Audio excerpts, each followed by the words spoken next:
ঔষধের বিশেষ প্রয়োগ লক্ষণ থাকে।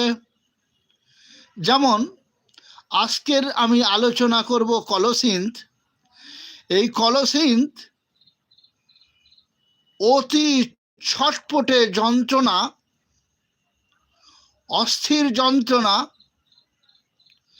রাতে বৃদ্ধি হয়, নড়নে চড়নে বৃদ্ধি হয়, ঠান্ডায় বৃদ্ধি হয়, আর